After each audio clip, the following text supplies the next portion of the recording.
Hi, and welcome to the WVU Football Sports Chat at thedpost.com. I'm Sean Manning here with Joey LaMonaco, our WVU football beat writer. How are you, Joey? I'm doing well, Sean. How are you? Good.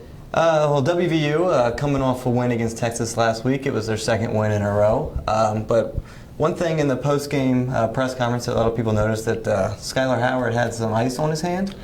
Yeah, and we actually rewatched the play. We believe it happened on probably 10 times while we were prepping.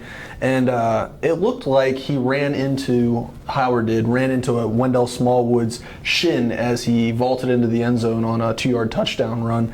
And he came up after the play. He was noticeably gimpy with that right hand.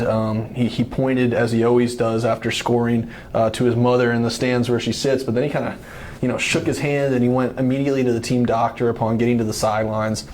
At player interviews on Tuesday, he actually never took that hand out of his hoodie the entire time. I'm guessing that's the product of people like me writing that his hand was covered in a big bag of ice all week. But yeah, a quarterback's got to use his dominant hand. I mean, that's kind of pretty high up on the job description, is to be able to use your hand. So we'll have to monitor that as it gets closer to game time. Howard, for his part, he said, I can still grip a football.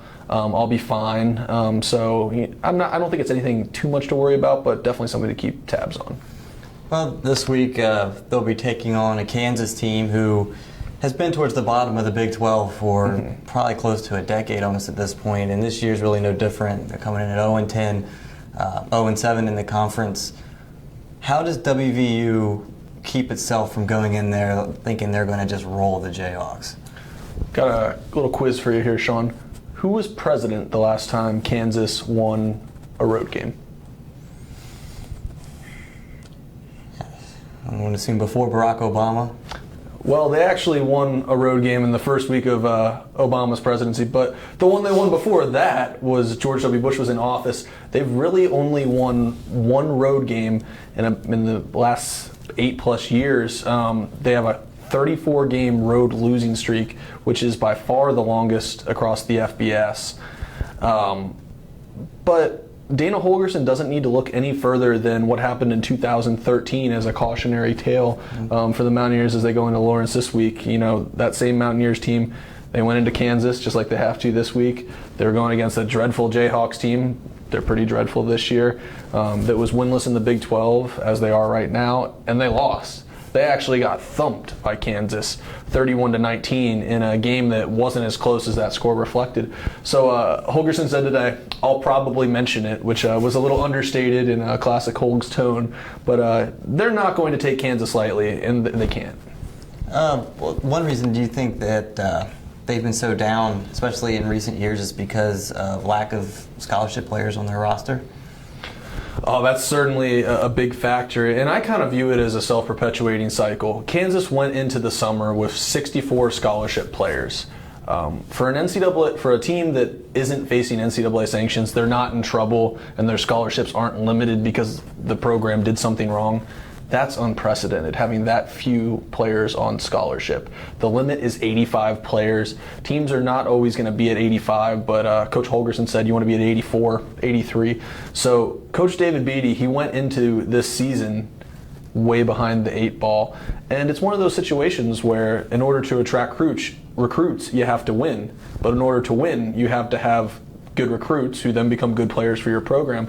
So Coach Beatty, it's going to be hard for him to break out of this cycle.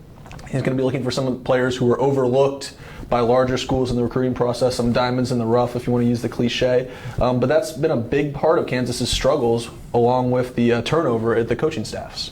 And coming back to WVU, we sat here 2 weeks ago even wondering if they would be bowl eligible at the end of the season. They had just lost 4 in a row, sat at 3-4 on the season.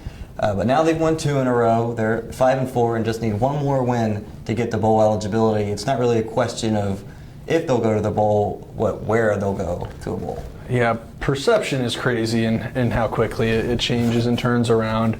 Holgorsen was asked on the Big 12 coaches teleconference this week, what he would talk to his team about becoming bowl eligible, and he said, "I'm glad you asked that question this week. Last week I wouldn't have wouldn't have even answered it for you. They can clinch bowl eligibility this week, and that is the goal for this week. When they go into this Kansas game, they want nothing more as a team to come out as a team that has 6 wins and is bowl eligible. After that, we can start talking which bowl. And there's a myriad of bowl games, as you know. But for the immediate future, they're focused on becoming bowl eligible. All right. Thank you, Joey. Please tune in to thedpost.com for more WVU football coverage.